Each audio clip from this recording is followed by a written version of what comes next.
We are here today with Allan Batchelder, who is going to tell us all sorts of interesting things about doing the writing thing whilst in the midst of continued lockdown, because such is life these days.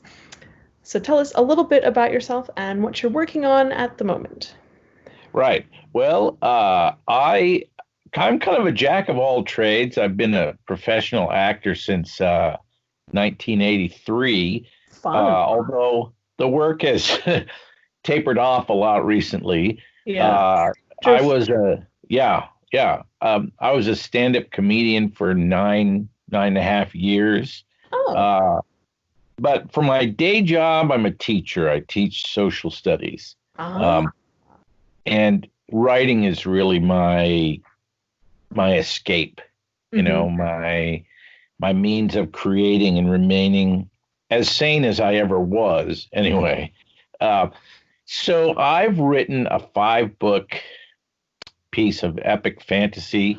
Some might call it grimdark. Oh. And yeah, yeah. And what I wanted to do was put a lot of fantasy tropes on their head. So I start out with a Conan the Barbarian type of a character, but um, we know almost nothing about him. He knows very little about himself and Ah. doesn't examine that very closely until the series continues. Um, and the series just starts right in the middle of the action. So I don't do a lot of exposition up front. It's one of those things where you get rewarded for following along. But I have a lot of unusual characters too. I have an unemployed gigolo, and I have the world blackout drinking champion, and My and God. I have the village idiot, but he's the village idiot for a new generation of village idiots. He's beyond the pale. He's actually got an innate magical ability in that he's so incredibly boring you can't even see him if he's standing directly in front of you. And so he discovers this ability as he goes along and ends up using that as well. And nobody's impervious to it. So I love it. uh, I've got gods and monsters and idiots and geniuses and lots and lots of little Easter eggs and sly references to other works of literature. Hmm. So what actually happens with all of these characters? Because I feel like you could just throw them together and it would be an entertaining time, but there's probably a little bit more going on. Sure, they don't intersect for a little while. The one, I guess you could call him a hero, you could call him an anti-hero. The protagonist is a guy named Tarman Vikers, and he discovers that he's being made a pawn constantly in these larger games because he is such a wrecking ball of a warrior. He's just capable of destroying, entire kingdoms. And so he's constantly being manipulated by other powers. And that's part of his journey is to do their bidding, but also to figure out why and what's going on. And these other characters sort of get dragged along in his wake. They're assigned smaller adventures, and they do end up crossing paths a number of times. I've also got a lot of really, I've been told, strong female characters, but I have 3 sisters, so Well, and a wife, and I of course had a mother. So uh, any one of them could have killed me if I hadn't included some strong female characters. yeah, sounds about right. Hmm. But I've got lots of monsters and combat and all the sort of typical stuff. But whenever I get the chance, I do try to put things on their head a little bit. Yeah, ooh, always entertaining, especially in Grimdark, because you can do a little bit more, I think. Right, right. Yeah, and and I guess some of mine is inspired, having been an actor for so long, Mhm. there are little nods to Shakespeare and Elizabethan tragedy and even Jacobean tragedy, which is very bloody. I mean, it made Game of Thrones look like Disneyland. Yeah. Like Oh, there's a Jacobean play where a guy carries the body of his dead girlfriend around with him the entire play. that does not surprise me in the slightest. It's an idea I would steal, but it's already been done. Oh, darn. I hate it when that happens. Although, to be fair, you could probably do it again and do it differently, and it'd be entertaining. Yeah, yeah. I read something similar in Ben Gally's Chasing Graves, so I think there's room there for some adaptation. Mm-hmm. Mm-hmm. Ooh, it sounds like fun. Okay, so 5 books. How long is the series going to be, do you know? Well, that's it. Okay. It's just the 5 books, 750,000 words. They average about 140,000 words apiece, Sure. although the last one's 160 something. So, Mm-hmm. uh, and Okay. now I'm writing other things now. Oh, oh, do tell. Well, uh, I am a fan of Shakespeare, and there are people who think he didn't write his work, that it was written by someone else, like, say, Christopher Marlowe, who Mm-hmm. died very Okay. early in Shakespeare's career, and that their theory is that Marlowe faked his own death and moved to France. So I thought, well, what if Shakespeare had faked his own death and come to Jamestown in the New World in Virginia? And so that's what I'm turning that into a sort of a fantasy horror because he's going to run into uh, some monsters. He's going to run into Native Americans. He's going to run into the Spanish spies, and it's fun. Yes. I mean, anything where you turn Shakespeare conspiracy theories on their head is always entertaining. I hope so. I certainly hope so.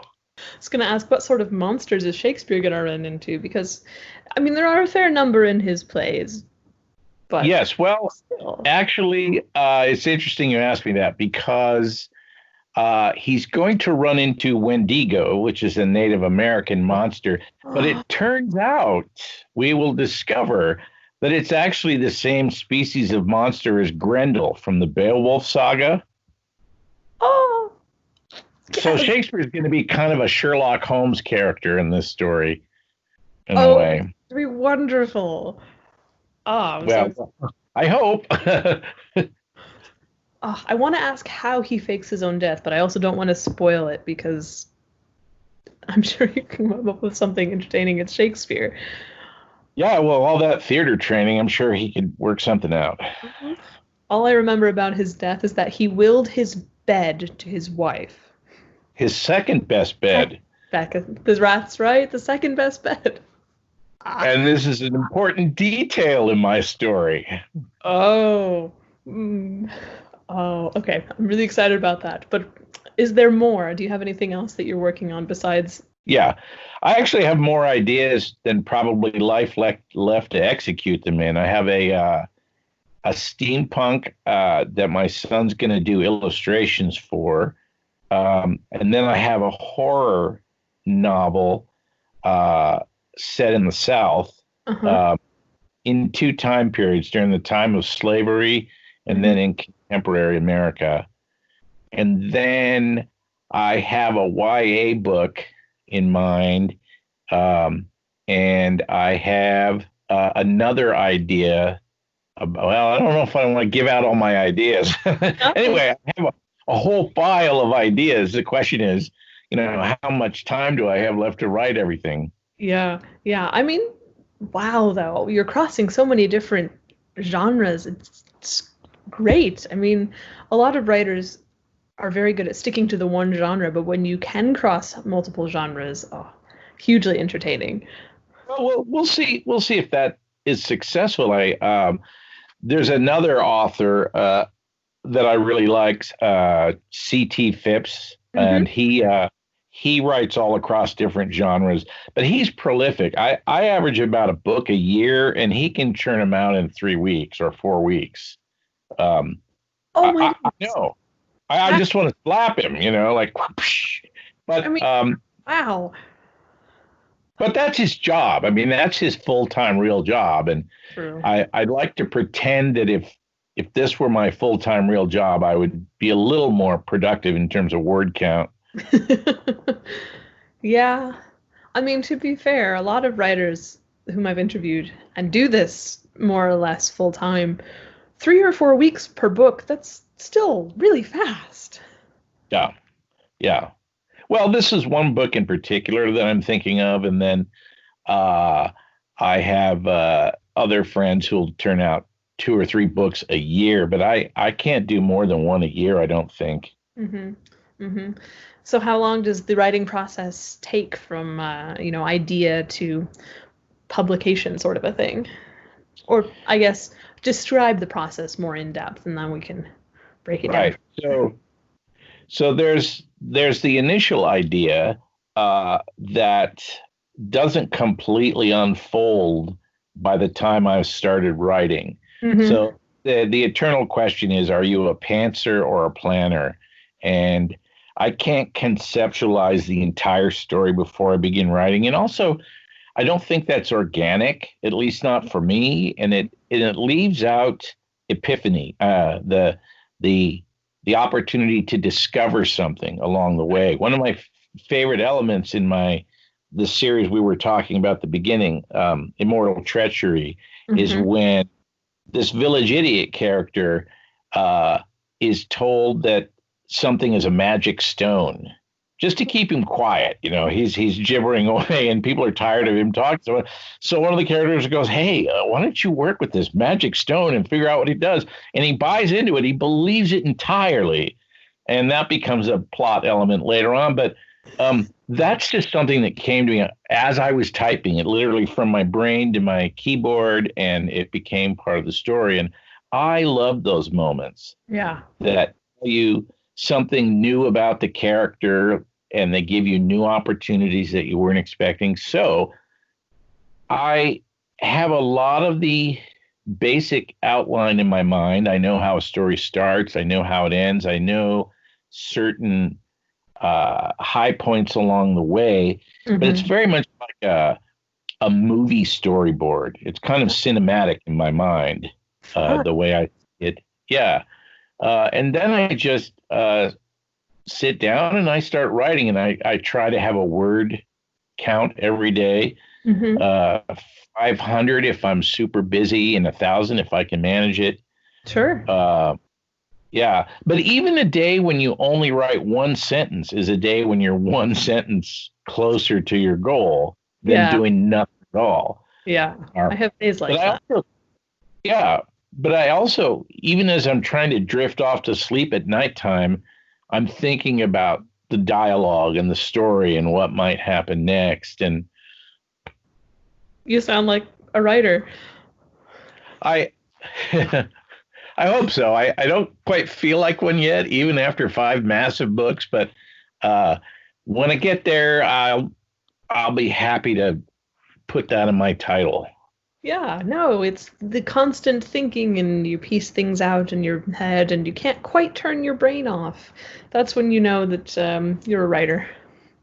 Well, they at the height of my acting training, they told me the same thing about acting. If it's not the first thing you think about in the morning and the last thing you think about at night, it's maybe not really your passion in life. Uh-huh. So Although I'm to be not there fair, anymore. yeah. Huh? To be fair, the first thing I think about in the morning is usually breakfast. Yeah, or using the restroom. Yeah. I'm not sure. First thing is perhaps the accurate term there. Yeah. Yeah. But is it something that you dwell upon, meditate upon frequently? Well, yes. That's usually a good indication that's what you're supposed to be doing, or at least your brain is slightly crazy, which is also a normal thing for writers. Yeah. Yes. I prefer crazy people. There's We're so much more more to talk about at parties, and yeah, we're a little entertaining. Okay, I want to talk about how you turn tropes on their heads, because I know people do it all the time, but it's always fun to talk about how it happens. sure. Uh, I So it's a fantasy world, but there are things that I struggle with. Tropes in anything, tropes in westerns, tropes in rap music, tropes Mhm. in whatever, and so we don't really encounter a magic sword in my story for quite a while in the first book because the main character doesn't believe in them. In all of his history, he doesn't remember ever having encountered one, and so he's a big skeptic. He thinks it's a lot of baloney. And then when he does, it's a completely different kind of an object than he was expecting it to be. Um, I have lots of fantastic creatures, but I really struggled with this idea of a dragon. Does there have to be a dragon in a work of epic fantasy? And if there is, what does that look like? And I Mhm. remember reading Red Country by Joe Abercrombie, and uh, he he gets coy about it. He sort of dances on the fringes of here's a dragon, but it's not really a dragon, but it's sort of a dragon. So I kind of wanted to go there too, give something for the dragon lovers to speculate about, to enjoy without overtly going, oh, here's a dragon, everyone. Look, I've checked that box on my checklist of fantasy. So, and similarly, I have creatures of fantasy like satyrs or satyrs Mhm. and goblins and things, but I don't have elves per se. I don't have dwarves as such. So um, I'm really inspired by people like uh, Stephen Erickson, who wrote Malazan, Book of the Fallen, who Mhm. has his own races, Yeah, those are or fun. Tad Williams, who puts a brand new spin on elves and makes them something new. Do you Mhm. know what I mean? Yeah, always fun to see something that's entirely different, because Reinterpreted. yeah, Yeah. yeah. I mean, that's kind of what, tropes are for, is okay, here's something that's standard and you can either use it and do something new with it, or you can take it and twist it around and do something new with it. Yeah. So, although I have seen a lot of epic fantasy books that take the tropes and do exactly what you would expect with the tropes, and they still manage to be quite good. Oh yeah, yeah. Some people are masterful at it. But Yeah. for example, my sort of Dungeons and Dragons band of adventurers features that unemployed gigolo and the drinking champion and the idiot. They're a bunch of bumbling, inept morons. Yeah, And yet, it sounds like my in favorite. spite of that, yeah, they're sort of like the band in Kings of the Wild, except the goofy guys in Kings of the Wild are actually competent. They're actually good at what they do. Nobody in my group is good at what they do, but they have accidental success going through the series. Ah, Um, I love it. I don't know. I hope people feel that way. It's Where does the grimdark come into it? well, the protagonist character is amoral. Mm-hmm. Uh, he's somebody that we can admire because of his prowess, his ability, his fearlessness, but he doesn't have a sense of right or wrong Mm-hmm. necessarily. So some of the things that he does are very, very bad indeed by any standard. He's War crimes, we would say today. yeah. Um, there's another character who's kind of a massive brawler, and he has a descent into darkness that is really horrific for him. Mm-hmm. Uh, and the question is, will that consume him? Will he become just psychotic, or is it possible for somebody like that to find redemption? So And there are villains throughout the series, Mhm. and some of them are more brutal than others. Aha. I love Yeah. me a villain. One that's not Well, just, the twirly mustache sort of a villain. yeah, the one in the first series is he might have a tiny bit of that element to him because he's insane, and Well, he helps. enjoys that. But there are others who are much more rational and painted in shades of gray. And Hmm. then, that's one thing that I really liked about Jamie Lannister in Game of Thrones is, and it's the brilliant thing that George R. R. Martin does. You should hate this guy. Hmm. You should despise him for what he did to Bran. You should despise him for his disgusting relationship with his sister and all their children, blah, blah, blah. And yet he turns him into a sympathetic character that you root for Yeah. towards the end. And we don't have the final book yet, but just sort of based on what we saw in the TV series. Um, Hmm. that's amazing dexterity and sleight of hand on George R. R. Martin's part.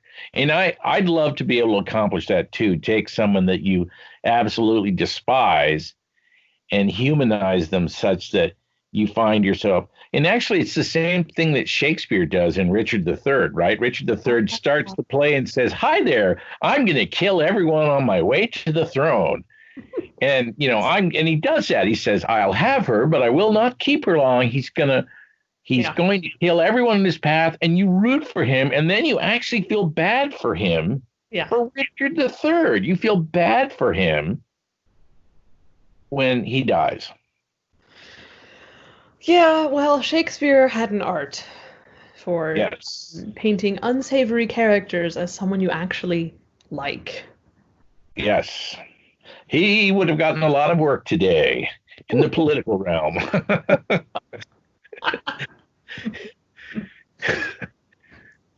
Yes, that is very accurate. Oh, very entertaining, though.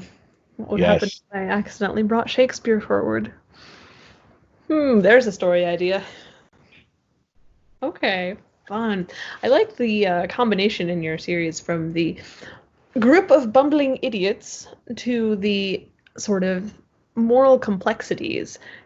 But there's a bit of a dichotomy there, and I would ask you how you bridge it, but that's probably story spoilers. So, Well, and I think too, you become aware of more of those things the older you get. I mhm, don't think I could have written the story when I was 30 or, when I was 22. I mhm. had to experience a bunch of things. I had to step back and acknowledge the times in my life when I was wrong, when I'd made mistakes. And uh, so the characters have their dose of self analysis, I guess. Okay, sure. I don't want to spend too much time on that because No, no worries. too, Spoilers. We don't want to get too deep yeah, into the unraveling of the characters. yes. Okay, I'm going to switch gears and ask a little bit more about your steampunk novel because I do love me a good steampunk.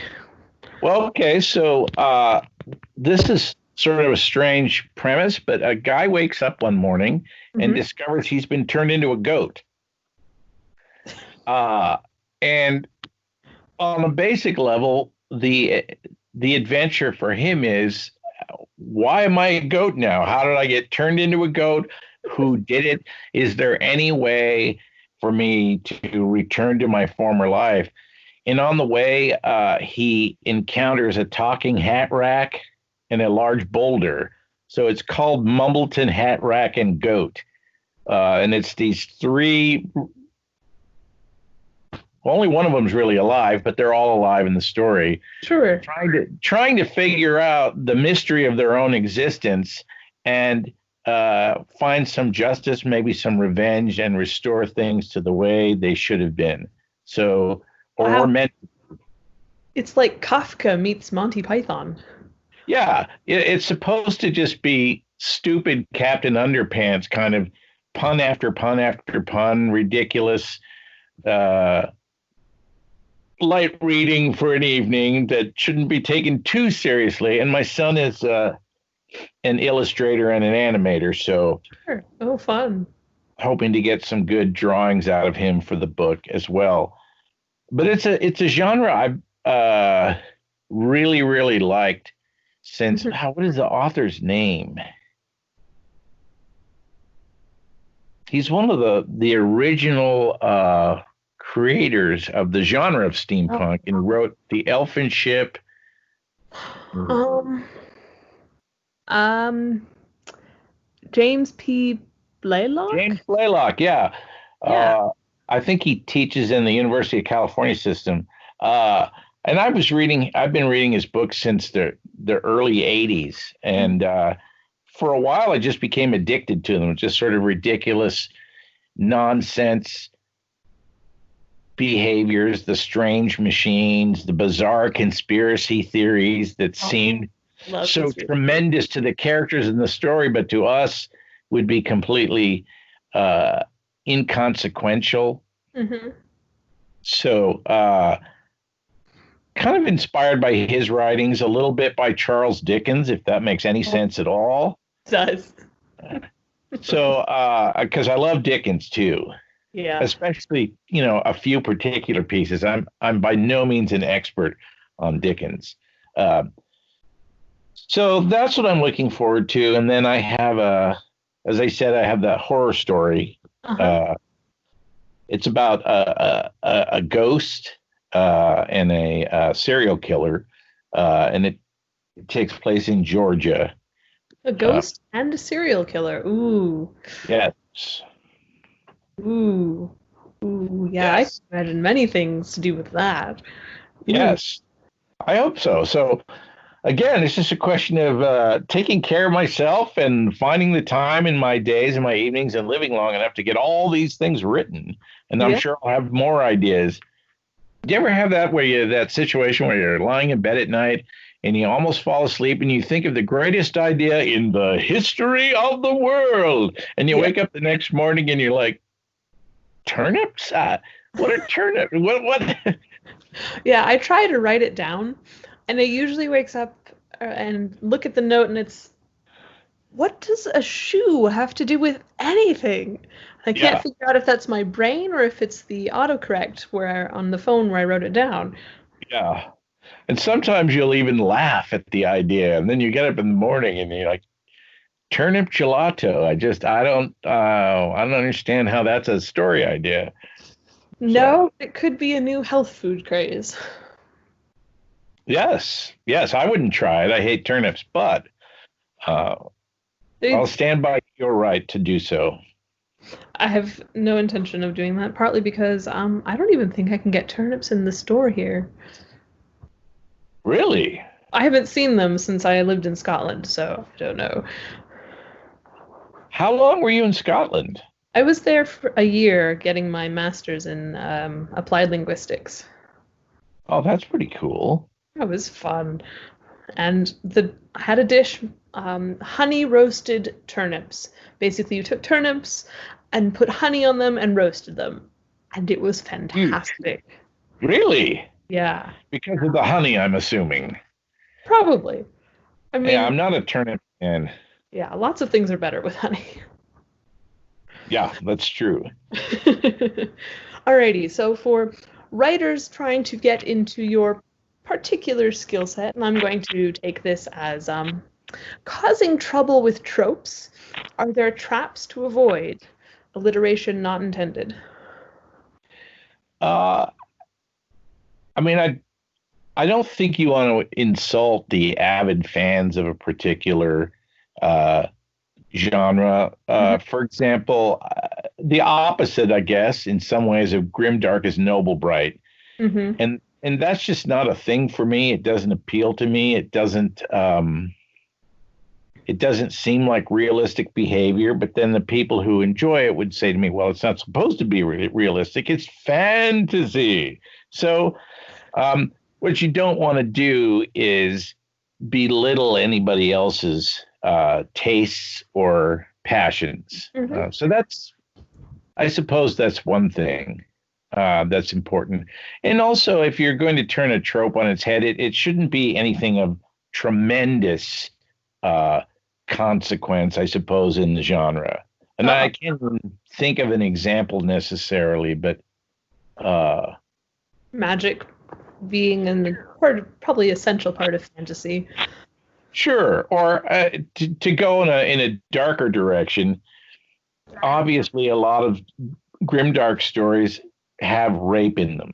So that's not something that you would want to turn on its head or make funny or amusing in any way or satirize. You have to give that the respect it deserves and, keep your social distance from it, I guess. Yeah.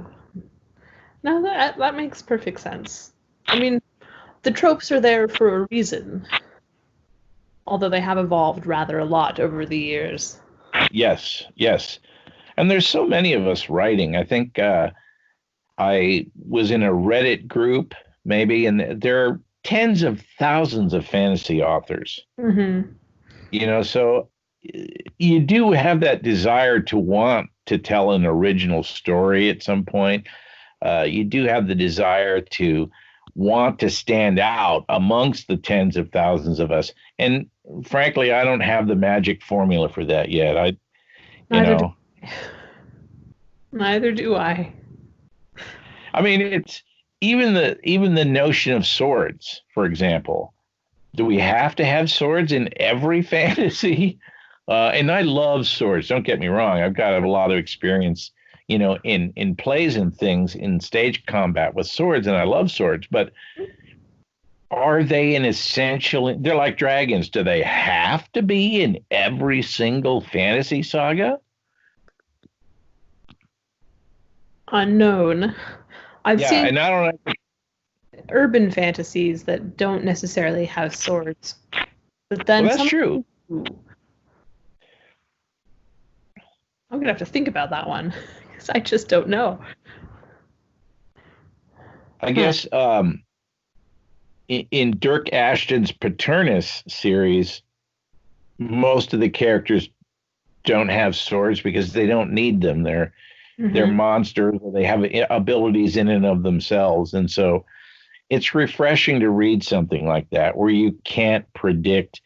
Okay, he's going to draw his sword. Oh, it's a magic sword, and he's going to slay. Oh, here comes the dragon.